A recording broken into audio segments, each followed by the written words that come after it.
How do you lift a curse? In The Shining, there seems to be some kind of answer to this question, but it's not the one that you expect. Nothing about this film was exactly what I expected. I always feel like I have seen it because it was on TV when I was very young at about 3 in the morning and I watched it.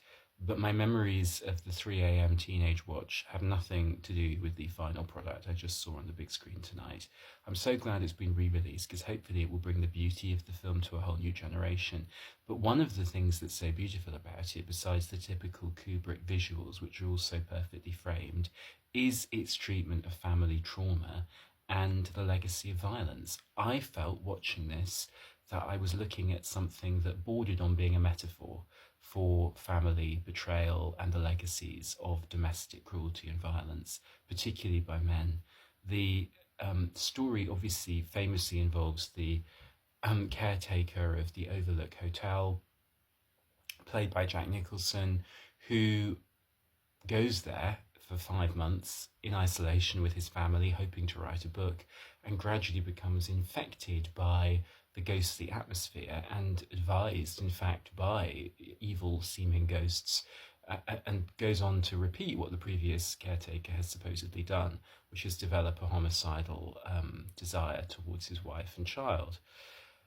The main character is an open question, and that's part of what the film is about. Is this about the father or the son? Because the son, who seems to have some kind of second sight or ESP, embodied in a private friend called Tommy, who, quote, lives in his mouth and speaks from his finger. The son is, in a sense, the inheritor of the father's curse. He is becoming more and more withdrawn and more lost in his internal dialogue with Tommy as the film goes on. And this is where I think metaphor creeps in, because what really seems to be happening is that as the father's tendencies towards violence become more and more pronounced, the son's withdrawal becomes more and more pronounced. And I couldn't help seeing the whole thing as a gothic vision of what it is to be trapped with a domestic abuser, which is really the situation that the wife, played by Shelley Duvall, is in. And the whole situation feels very symbolic. I mean, she's desperately trying to keep a lid on the situation. She's trying to pretend everything is normal. She's trying to overlook it. I mean, forgive the pun, but I couldn't help thinking about it as we wander the corridors of the Overlook Hotel, which is filled with ghosts and denial.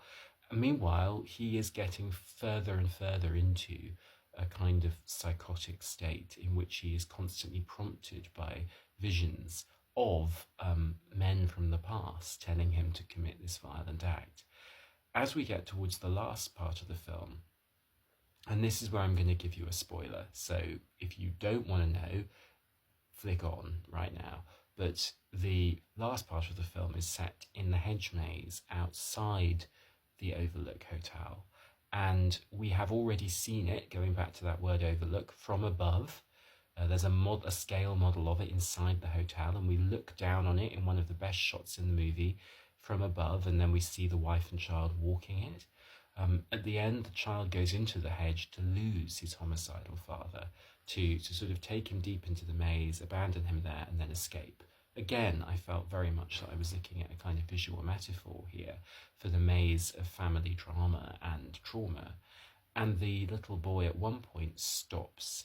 He stops and he does this incredibly clever thing, which for me was my favourite moment in the film, where he walks back in his own footsteps. So his father, the big bad wolf, the hunter, loses his track. And to me, that moment of stopping and turning back and retracing time was the moment of unwinding the curse.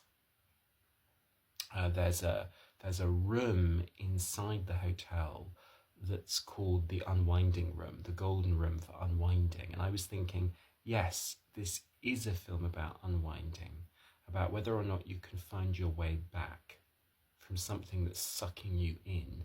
And that could be a history, that could be a vision of masculinity, that could be an inherited form of violence, and retracing your own literal footsteps and then just heading sideways so that the ghost loses you seemed to me to be one of the most brilliant visual metaphors in the film.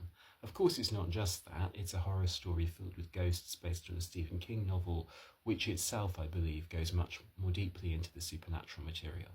In fact, if anything, I felt that Kubrick's handling of the supernatural lent heavily on metaphor, because he didn't explore the supernatural in much detail. It remained largely at the level of image, and you had to reconstruct bits of the plot in order to fill it in. It wasn't like King's much greater fascination with the architecture and geography of that world. So what's interesting there, I think, is that Kubrick's slight half-heartedness about the supernatural elements, the way in which he reduces them and crystallizes them into tableau rather than developing them into full-scale plot, allowed for the film to be two films in one. A supernatural story that nonetheless you could literally read as a man going mad because of his tendency towards violence. And, you know, in a sense, the tension of the film came from a place I didn't expect, which was the way that the violence hovered between being supernatural and metaphysical, or psychological and literal. You could read it both ways, and I thought that was very cleverly sustained. I suppose that in the end it's up to you whether or not you love this film, whether or not you can get into the slightly glacial pace and tone of the film.